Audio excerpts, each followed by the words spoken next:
الحمد لله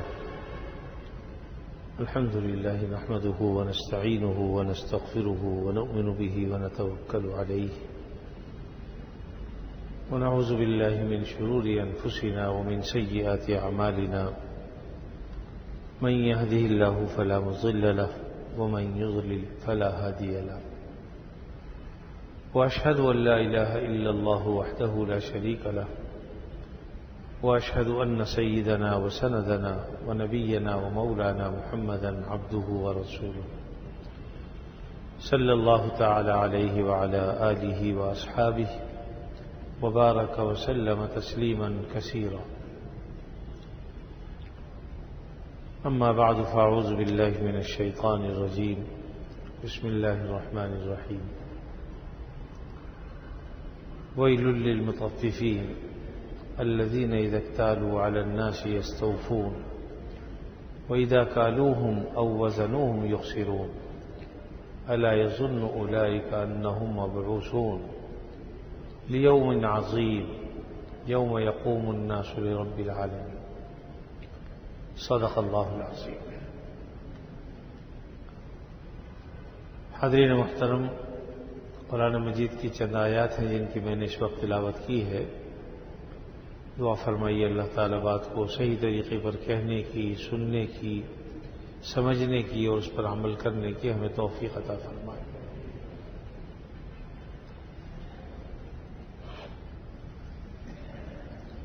جن آیات کی تلاوت کی گئی ہیں ان کا مفہوم اور خلاصہ یہ ہے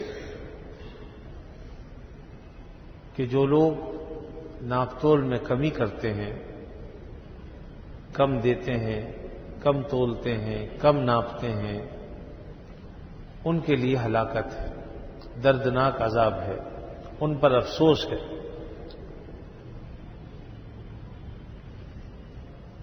اور ان میں ان لوگوں کا ذکر کیا گیا کہ جب دوسروں سے وہ کوئی چیز لیتے ہیں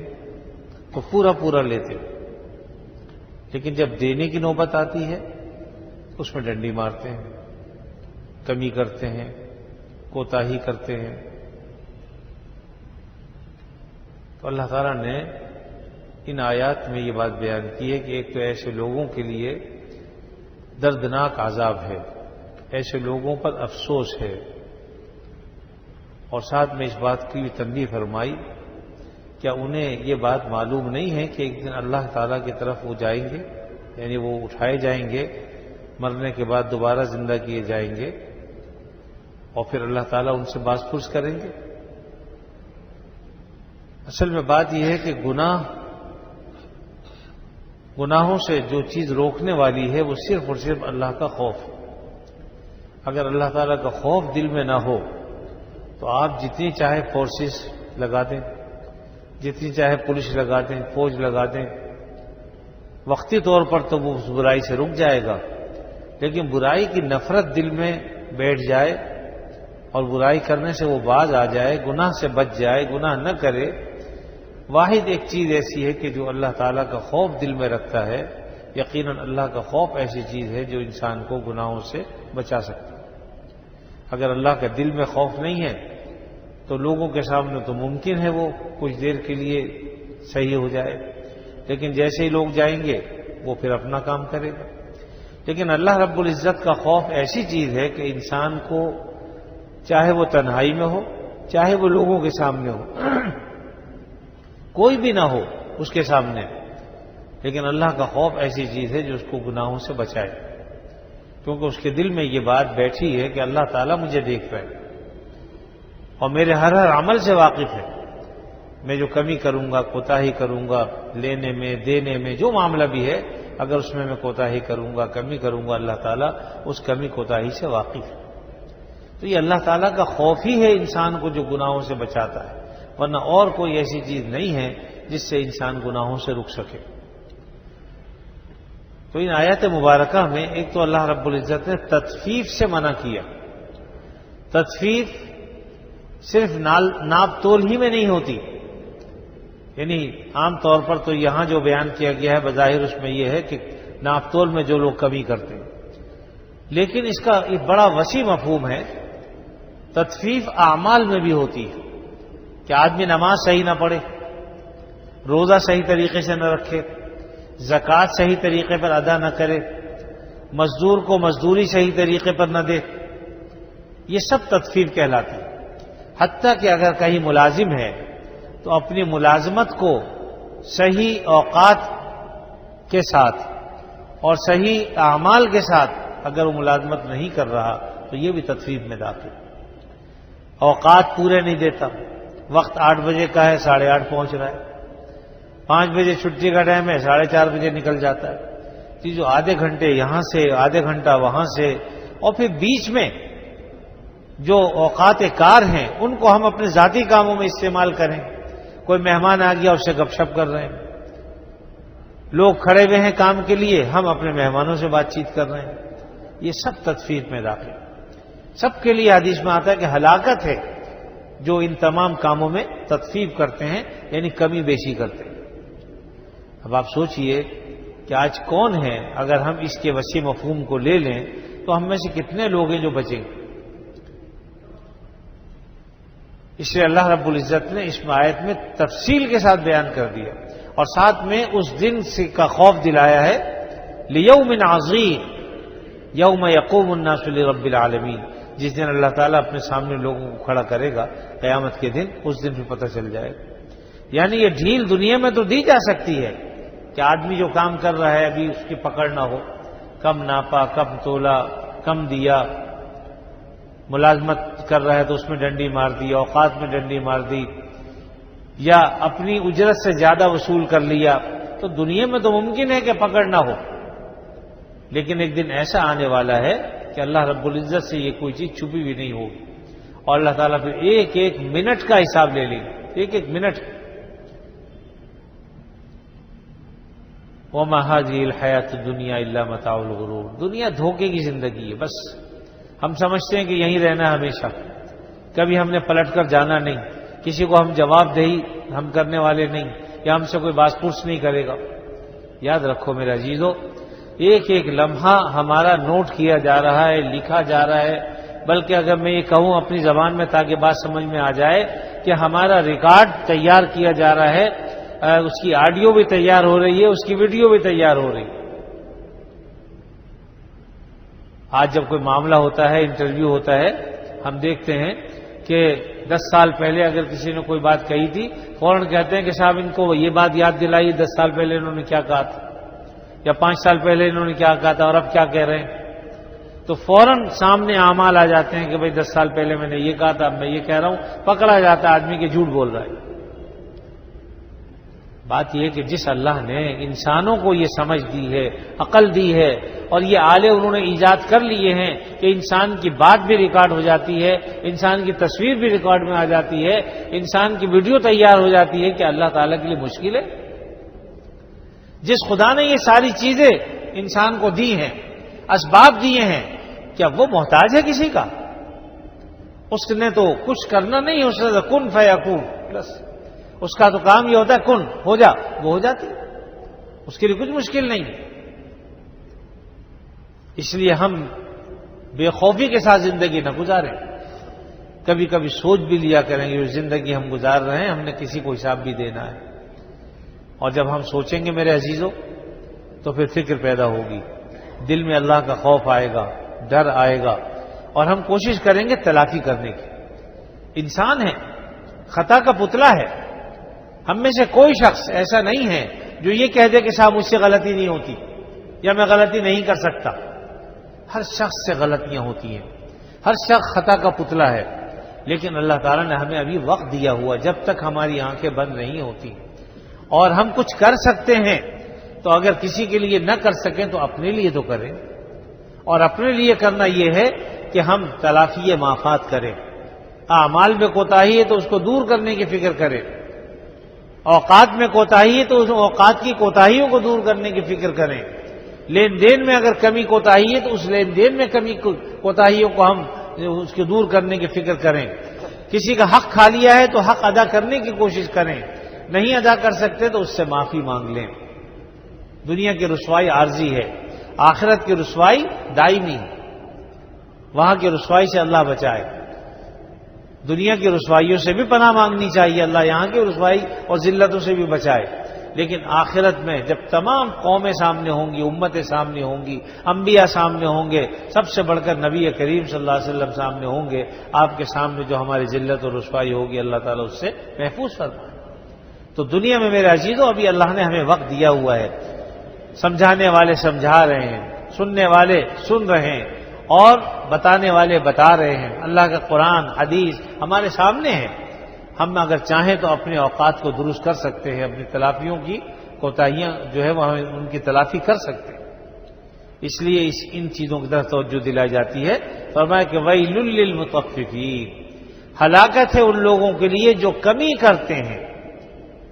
اب کمی جیسے کہ میں نے کہا کہ بہت اس کا وسیع مفہوم ہے،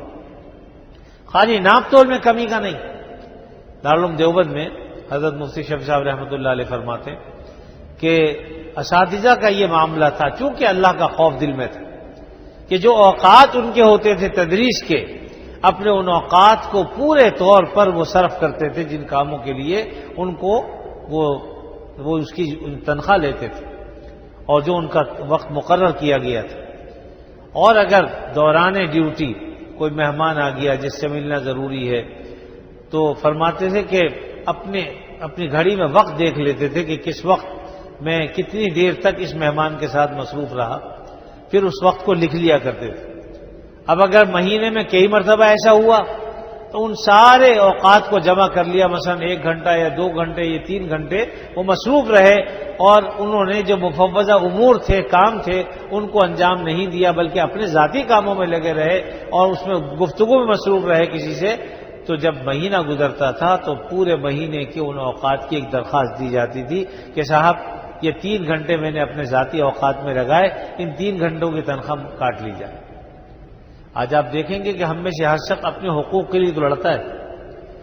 نعرے لگاتے ہیں، احتجاج کرتے ہیں، اور اپنا حق وصول کرنے کے لیے درخواستیں دی جاتی ہیں، دھونس اور دھاندلی تک کی جاتی ہے، درخواستیں دی جاتی ہیں کہ ہماری تنخواہیں بڑھائی جائیں، لیکن کیا کبھی آپ نے آج اس زمانے میں کسی کو دیکھا ہے کہ وہ یہ کہے کہ صاحب میں نے اس مہینے میں اتنی کمی کوتاہی کی اپنے اوقات میں، اس سے میری اجرت کاٹ لی جائے، تنخواہ کاٹ لی جائے؟ اس زمانے میں شاید ہی کوئی ہو،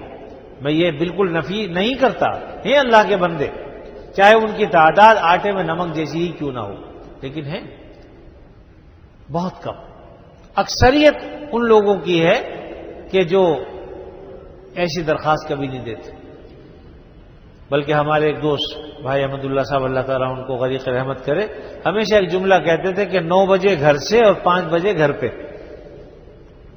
یعنی آدمی کی ڈیوٹی تو 9 بجے شروع ہوتی ہے نا، لیکن 9 بجے گھر سے نکلتے ہیں لوگ، اور 5 بجے ڈیوٹی ختم ہوتی ہے، 5 بجے وہ گھر پہ پہنچ چکے ہوتے۔ تو اس لیے ان کا مشہور جملہ تھا کہ 9 بجے گھر سے اور 5 بجے گھر پہ، آج کل یہ کرتے ہیں لوگ۔ تو ہونا تو یہ چاہیے کہ ہم 5 منٹ پہلے پہنچ جائیں اپنے وقت سے، اور 5 منٹ بعد وہاں سے نکلیں تاکہ اپنے اوقات کا صحیح استعمال کریں۔ سرکاری اداروں کا تو جو حال ہے وہ کسی سے پوشیدہ ہے ہی نہیں، کہ اندر جو ہے وہ گفتگو بھی ہو رہی ہے، صاحب ایئر کنڈیشن میں بیٹھے ہوئے، باہر لوگ لائنوں میں کھڑے ہوئے ہیں، دھوپ میں کھڑے ہوئے ہیں، اور اندر گفتگویں ہو رہی ہیں، بات چیت ہو رہی ہیں، کچھ کہہ دو تو لڑنے مرنے کو تیار ہو جاتے ہیں، کام نہیں ہوتا۔ کوئی جاننے والا آ گیا تو اندر سے ان کا کام ہو رہا ہے، ورنہ باہر والے ویسے ہی کھڑے ہوئے بچائے۔ تو بہرحال صرف انہی میں نہیں، بہت سارے ہم نے اپنے اندر کوتاہی ہے، میں یہ نہیں کہتا کہ خالی انہی میں کوتاہی، ہر آدمی اپنا جائزہ لے، اور جائزہ لے کے جو کمی کوتاہی ہے اس کو دور کرنے کی فکر کرے۔ حضرت تھانوی رحمۃ اللہ علیہ نے یہ بات لکھی ہے کہ اگر کوئی شخص کسی کو ملازم رکھتا ہے اور اس سے یہ طے کرتا ہے کہ میں تمہیں تنخواہ دوں گا اتنی، 2 وقت کا کھانا بھی دوں گا، تو پھر اب یہ دیکھنا چاہیے کہ وہ تنخواہ تو جو دے رہا ہے وہ تو دے ہی رہا ہے، لیکن اگر جو کھانا وہ خود کھا رہا ہے اگر وہ نہیں کھلا رہا تو تب بھی یہ بھی اس میں تدفین میں داخل ہے، یا کم از کم وہ کھانا دے جو ایک معقول درجے کا کھانا ہوتا ہے۔ ایسا نہ ہو کہ خود تو ماشاءاللہ اعلیٰ سے اعلیٰ ہم مرغ مسلم کھا رہے ہیں اور اس کے لیے جو ہے وہ دال خرید کے لا کے دے دی کہ تو یہ کھا لے، چٹنی سے کھا لے، بلکہ اگر جو خود کھا رہا ہے اگر وہ نہ بھی دے، یعنی اپنے ہم خود گھر سے کھاتا ہے اور ان کو جو بازار سے کھلاتا ہے تو ٹھیک ہے، بازار کا بھی معقول کھانا ایسا ہو جو کم از کم بالکل لو کیٹیگری میں نہ آتا ہو۔ اگر وہ ایسا نہیں کرے گا تو فرمایا کہ یہ بھی وہ معاہدے کی خلاف ورزی اور تطفیف میں داخل ہے، آخرت میں اس کی باس پوس ہوگی۔ دیکھیے نبی کریم صلی اللہ علیہ وسلم دنیا سے جب تشریف لے گئے تو آپ نے کیا فرمایا؟ دو چیزیں تھیں، الصلاۃ وما ملکت ایمانکم، دو چیزوں کا خاص طور پر آپ نے ذکر فرمایا کہ ایک تو نماز کا خیال کرو، نماز کو اپنے وقت سے مت ٹالو،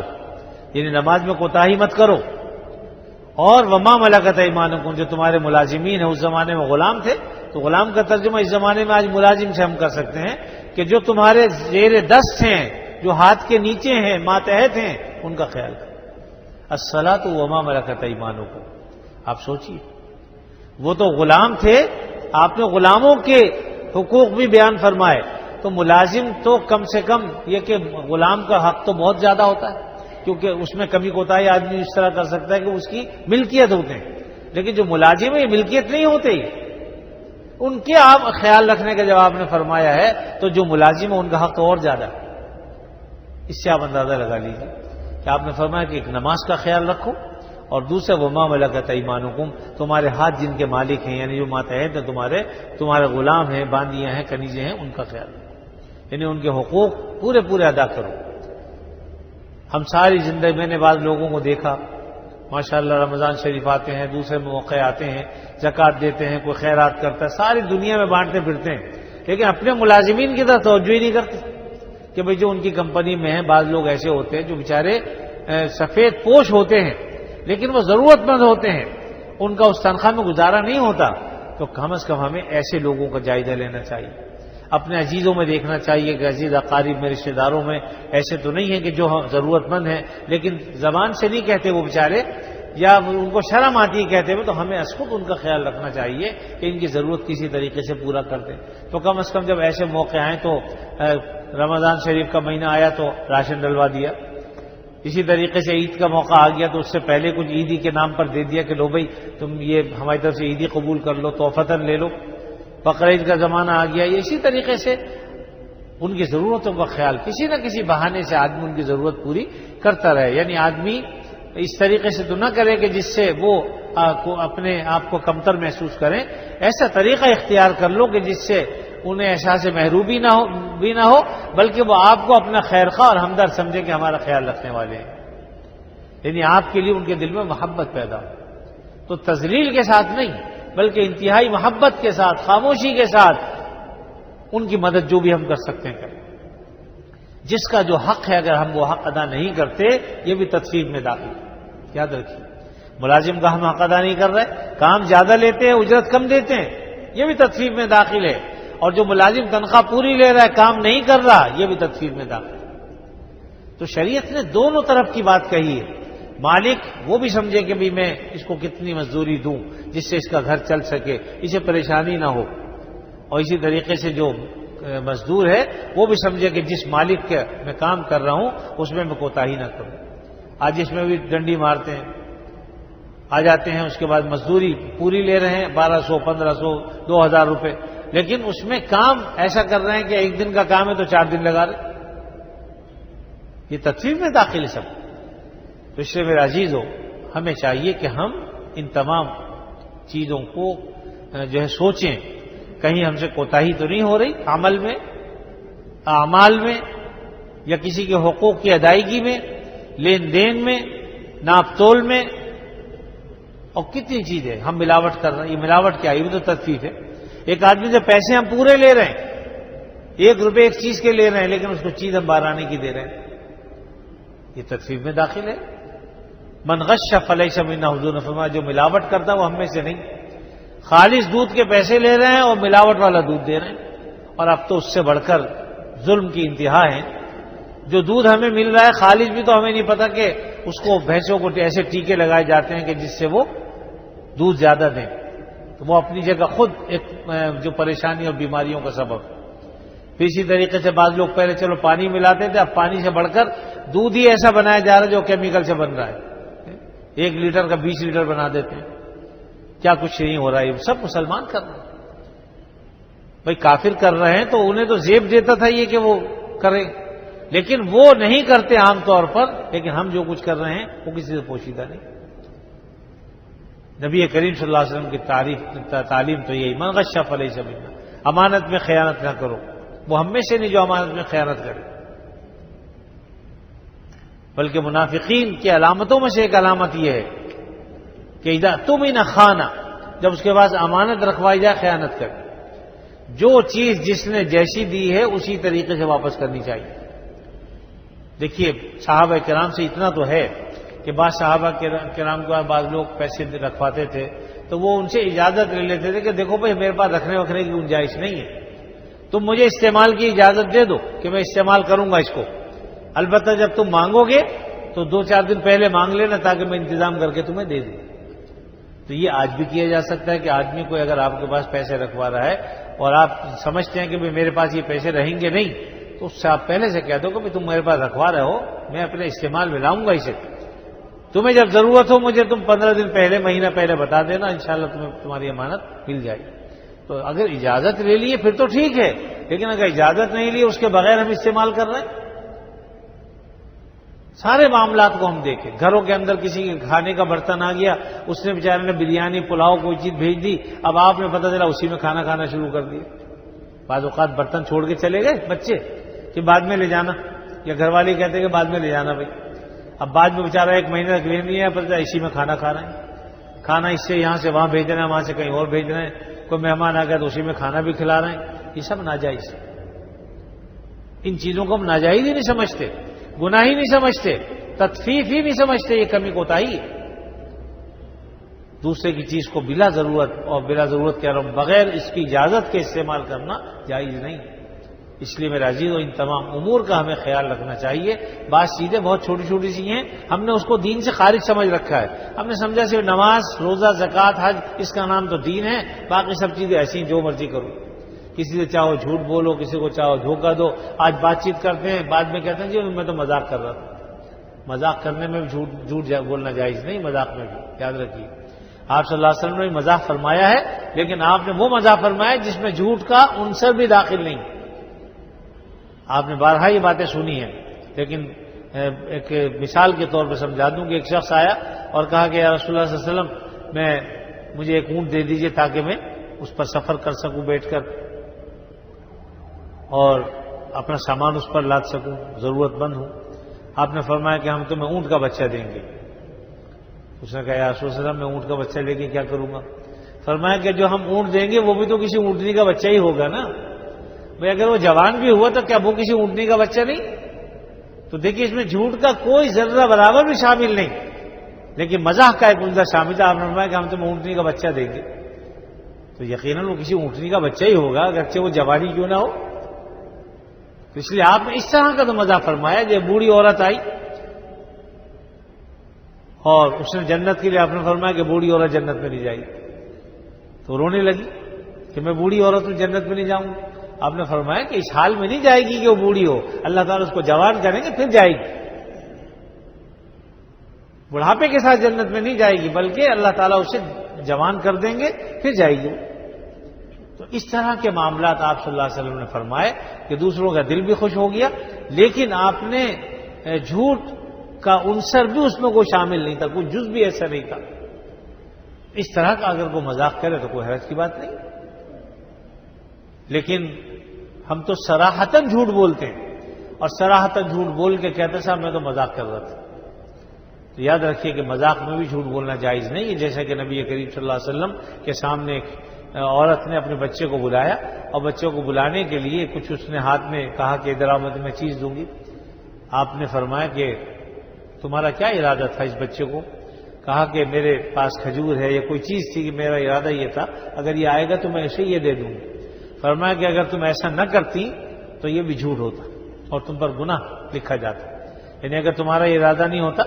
حتیٰ کہ بعض جانوروں کو ہم جو کرتے ہیں اپنی جھولی پھیلا دی آہ آہ کرتے ہیں بکری کو بلانے کے لیے، کسی کو بلانے کے لیے، اور جانور سمجھتا ہے کوئی چیز چارہ والا اس میں، اور جب وہ آیا تو کان سے پکڑ لیا اس کو بیچارے کو فوراً۔ تو یہ جو ہم کرتے ہیں یہ بھی جھوٹ میں شامل ہے، دھوکہ ہے، جانوروں کو بھی دھوکہ مت دو۔ اب آپ سوچئے کہ جہاں دین ہمارا اتنی چھوٹی چھوٹی باتوں کا خیال کرتا ہے تو ہم تو بہت بڑے بڑے کارنامے انجام دے رہے ہیں، ذرا غور و فکر تو کریں۔ یہ سب چیز دین میں شامل ہے، اس لیے میرے عزیزو یقیناً ہم سب میں کوتاہیاں ہیں، ہمیں اپنا جائزہ لینا چاہیے اور جو کمی کوتاہی ہو اس کو دور کرنے کی فکر کرنی چاہیے. کم از کم سوچ تو لیں کہ ہم نے کس کس کو دھوکہ دیا، کس کس سے جھوٹ بولا، کہ آئندہ کم از کم توبہ استغفار کر لیں. آدمی اگر بالکل یا نہیں ہو، کم از کم جب اس سے جدا ہو یہ کہہ دو کہ بھائی مجھ سے کوئی غلطی ہو گئی ہو، کوئی حق رہ گیا ہو، تمہارے پیٹھ پیچھے کوئی بات کہہ دی ہو، مجھے معاف کر دینا. ایک زمانے میں نے اپنے بڑے بوڑھوں سے یہ بات سنی کہ یا تو بیماری میں یا کسی وقت میں یا جدا ہوتے وقت کہتے بھی کہا سنا معاف کر دینا، کہا سنا معاف کر دینا بھائی. تو یہ بڑی بات ہے. آج یہ اس کا بھی کوئی تکلف نہیں کرتا کہا سنا معاف کر دینے کا، ورنہ یقیناً کچھ نہ کچھ ہم نے کسی کو کہا ہوگا، کسی نے ہمیں کہا ہوگا. تو ایک دوسرے سے معافی تلافی کرتے رہنا چاہیے، اور جن چیزوں کی تلافی ممکن ہے انہیں تو کوشش کر کے کر ہی دینا چاہیے، اور جن کے لیے ممکن نہیں ہے یا تو اس کے لیے پھر یہ کہ ان کے لیے دعا. اگر کوئی مثلا دنیا سے چلا گیا، اب اس کی ایک صورت ہے اس کے حق میں دعا کریں، اس کی مغفرت کی دعا کریں. اور اگر کوئی پائی پیسہ ہے اس کی طرف سے صدقہ کر دیں کہ بھئی یہ فلاں کی طرف سے صدقہ ہے جو دنیا سے چلا گیا. امید ہے کہ اللہ تعالیٰ اس کا اجر و ثواب بھی اسے پہنچائیں گے، اور جو حق تلفی ہوئی تھی اس کی انشاءاللہ وہ کمی بھی اللہ تعالیٰ دور فرما دے، کیونکہ اللہ قادر مطلق ہے، وہ جو چاہیں سو کر سکتے. تو بہرحال یہ چند باتیں میں نے اس لیے عرض کر دی کہ اس زمانے میں ہم صرف نماز روزے کو دین نہ سمجھیں، اور صرف سبحان اللہ الحمدللہ پڑھنے کو دین نہ سمجھے، بلکہ لوگوں کے حقوق ادا کرنا، بچوں کے حقوق ادا کرنا، ماں باپ کے حقوق ادا کرنا، بیوی بچوں کے حقوق ادا کرنا، یہ سب دین میں داخل. ابھی ایک خاتون نے مجھے خط لکھا، اس کے اندر جو باتیں تھیں وہ بس کیا بیان کروں میں، کہ شوہر ہے بیوی کو گالیاں بھی دیتا ہے، مارتا بھی ہے، پیٹتا بھی ہے، اور اس کے ماں باپ بھی آتے ہیں، گھر میں کمرے نہیں ہیں، تنگ ہے، لیکن رہنے کے لیے آ جاتے ہیں اس طریقے سے کہ ان کو بیچاروں کو رہنے کو جگہ نہیں ملتی، اور پھر اس پر وہ جبر کرتا ہے کہ تم میرے باپ کی بھی خدمت کرو، میری ماں کی بھی کرو، میری بہن کی بھی کرو. مطلب ظلم کی حد تک تو نہیں کرنا چاہیے. عورت کے ذمہ نہیں ہے بہن بھائیوں کی خدمت کرنا، شوہر کے، نہ اس کے باپ کی خدمت کرنا، نہ اس کی ماں کی خدمت کرنا، یہ عورت کی ذمہ داری نہیں ہے. تم خود کرو، ماں باپ تو تمہارے، تم کیوں نہیں کرتے؟ وہ اگر کرے گی احسان سمجھو اس کا، اس کی ترغیب تو دو کہ بھی اگر کرو گی تو ٹھیک ہے، تمہارے ماں جیسی ہے، تمہارے باپ جیسی ہے، اور تم خود بھی ان کے ماں باپ کا ایسا احترام کرو. خود تو انہیں ابا ابا کہتے ہوئے بھی شرماتے ہیں، یہ بیچاری کی زبان سوکھتی رہتی ہے امی ابو کہتے کہتے، لیکن ان کے ساتھ زیادتیاں ہو رہی. اچھا وہ بیچاری عورتیں جائے کہاں سے؟ اور نیک ہیں خاتون تو وہ صرف اللہ کی بارگاہ میں شکوہ ہی کر سکتی ہیں، لیکن یاد رکھیے بتر سزا ہے مظلومہ کے ہنگامے دعا کردن، اجابت از در حق پہرے استقبال میں آیا. مظلوموں کی آہ سے بچیے. جو عورت بیچاری یہ ظلم سہ رہی ہے، شوہر کا بھی ظلم سہ رہی ہے، بعض اوقات اولادیں بھی ظالم ہوتی ہیں، وہ بھی ماں کو تنگ کرتی ہیں، جوان بچیاں تنگ کرتی ہیں، بیٹے تنگ کرتے ہیں. ابھی ایک کراچی سے باہر کا ایک واقعہ تھا کہ ایک پڑوسی نے دیکھا کہ کسی گھر سے کسی خاتون کی آوازیں آ رہی ہیں، چیخنے چلانے کی، رونے کی. تو بحیثیت پڑوسی بھی تھے ان کے، وہ رشتے دار بھی لگتے تھے، وہ گھر میں داخل ہو گئی بیچاری، اور جا کے اس نے دیکھا تو اس یعنی ایک عورت کو اس کا دیور مار رہا تھا، اور بری طرح مار رہا تھا، اور اس پہ وہ چیخ چلا رہی تھی بیچاری. اس نے جا کے اس کو کہہ دیا کہ یہ اللہ کے بدو کیوں مار رہا ہے اس کو؟ بھائی تیرا کیا حق ہے مارنے؟ اس نے اس کو چھوڑا، اس کو مارنا شروع کر دیا کہ تو کیوں آئی ہمارے گھر میں، تجھے کیا ضرورت ہے ہمارے معاملے میں بولنے کی. خیر یہ اس نے چیخی چلائی، باہر بچے نے کہا کہ اپنے والد کو بلا کے لاؤ، تو اس کا شوہر بھی آ گیا. اب جو ہے وہ لڑائی آپس میں شروع ہو گئی، چھری چاقو نکل آئے مارنے کے لیے، اور اس نے پوری کوشش کی، چنانچہ کچھ لگ بھی گیا. جو آیا تھا بیچارہ اپنی بیوی، اس نے کہا میں تیرے پاس نہیں آیا، میں تو اپنی بیوی کو چھڑانے آیا ہوں تجھ سے، تجھے کیا حق پہنچتا ہے میری بیوی کو مارنے کا؟ اس پر تھانے کچہری ہو گئی، اور جناب وہ معاملات کہاں سے کہاں پہنچ گئے. بعد میں پتہ چلا کہ جی اس لڑکی نے بچے کو اسکول نہیں بھیجا تھا، اس پر دیور صاحب ناراض ہوا، مارنے پیٹنے تک آ گئے، اس کو اسکول کیوں نہیں بھیجا، جبکہ خود جاہل مطلق تھا، پڑھا لکھا کچھ بھی نہیں تھا. تو یہ دین سے دوری کا نتیجہ ہے. اللہ کے حق میں سے کوئی حق ہم ادا کرنے کو تیار نہیں ہے، دین کا کوئی حصہ ہمیں نہیں آتا، لیکن ہم وہ کام کر رہے ہیں جس کا ہمیں حق نہیں. اس طرح کے بے شمار واقعات ہیں، اور ہم اس کو سمجھتے ہیں کہ ہم بڑے دیندار لوگ. بعض دیندار لوگ ایسی حرکتیں کرتے ہیں. یعنی دیندار سے مراد وہ جو ظاہری طور پر دیندار، کیونکہ حقیقی دیندار ایسے کام نہیں کرے، ورنہ وہ دینداری نہیں. دیندار کہنا ہی غلط ہے اس کو، وہ بے دین آدمی ہے. یاد رکھیے کہ دیندار ہو یعنی دینداروں جیسی شکل جو بنا لیتا ہے آج، ہم اسے بھی دیندار سمجھتے ہیں. حالانکہ دیندار وہ ہے جو دین کا حق ادا کرے، دین پر چلے، لوگوں کے حقوق کا خیال رکھے، اور اس میں بڑے چھوٹے اپنے عزیز اقارب ہمسائے پڑوسی یہ سب اس میں داخل ہو جاتے ہیں. بہرحال ایک دوسرے کے حقوق کی ادائیگی، ان تمام کاموں کو ہمیں سوچنا چاہیے، سمجھنا چاہیے. جہاں کہیں ہم سے کوتاہی ہو رہی ہو، ہمیں چاہیے کہ ہم صدق دل کے ساتھ اس کوتاہی کا ازالہ کریں اور تلافی معافات کریں، اور اس کے بعد پھر یہ کہ اللہ سے بھی معافی مانگیں، بندوں سے بھی معافی مانگیں. تو امید ہے کہ انشاءاللہ ہماری جان دنیا آخرت میں چھوٹ جائے گی. لیکن اگر ہم نے ایسا نہیں کیا تو اگر دنیا میں ہماری پکڑ نہ ہوئی تو یقیناً پھر آخرت میں پکڑ ضروری. یوں اللہ تعالیٰ معاف فرما دے تو اس کے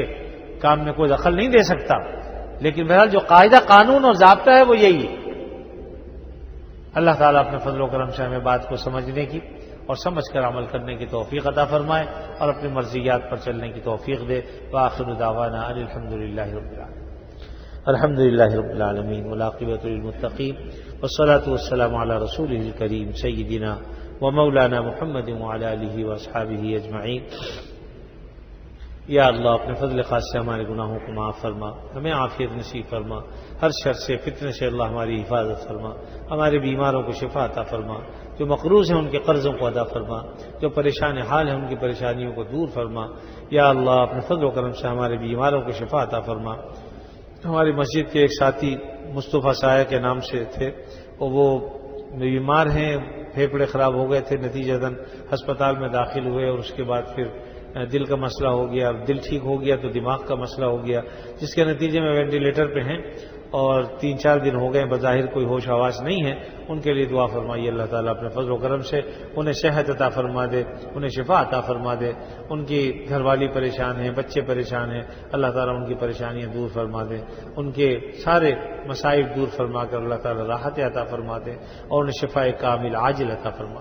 اور اسی طریقے سے ہم میں، ہمارے عزیزوں میں، رشتہ داروں میں، دوست احباب میں جو بھی بیمار ہیں، یا اللہ سب کی بیماریوں کو دور فرما دے. اے اللہ جو کمی کوتاہیاں حقوق کی ادائیگی میں ہم سے ہو رہی ہیں، اپنے فضل و کرم سے اللہ ان کمی کوتاہیوں کو دور فرما دے. اے اللہ مرنے سے پہلے ایک ایک کا حق ادا کرنے کی توفیق عطا فرما. اے اللہ جس کا حق ہمارے ذمے ہے ان کی ادائیگی کی ہمیں مرنے سے پہلے توفیق عطا فرما. اے اللہ ہر قسم کے گناہوں کو معاف فرما دے، چھوٹے ہوں یا بڑے. یا اللہ ہمیں اے اللہ گناہوں سے پاک فرما دے، عافیت عطا فرما، ہر شر و فتنے سے ہماری حفاظت فرما، بیماروں کو شفا کامل عطا فرما. جتنے مسلمان مرد و عورت اس دنیا سے جا چکے ان کی مغفرت فرما. خصوصیت کے ساتھ ہمارے والدین، عزیز و اقارب، رشتہ دار، دوست احباب جو اس دنیا سے چلے گئے، اللہ ان کی مغفرت فرما، ان کے درجات کو بلند فرما. ہمارے اساتذہ کی، مشائخ کی اے اللہ مغفرت کاملہ فرما، درجات کو بلند فرما، ان کی قبروں کو نور سے منور فرما. جب تک زندہ رہیں ہم سب کو آپ صلی اللہ علیہ وسلم کے طریقوں کے مطابق زندگی گزارنے کی توفیق عطا فرما، اور ہم میں سے جس کسی کا جب کبھی وقت آخر آئے خاتمہ ایمان پر فرما. وصلی اللہ تعالی علی خیر خلقہ محمد وعلی آلہ واصحابہ اجمعین. آمین برحمتک یا ارحم الراحمین.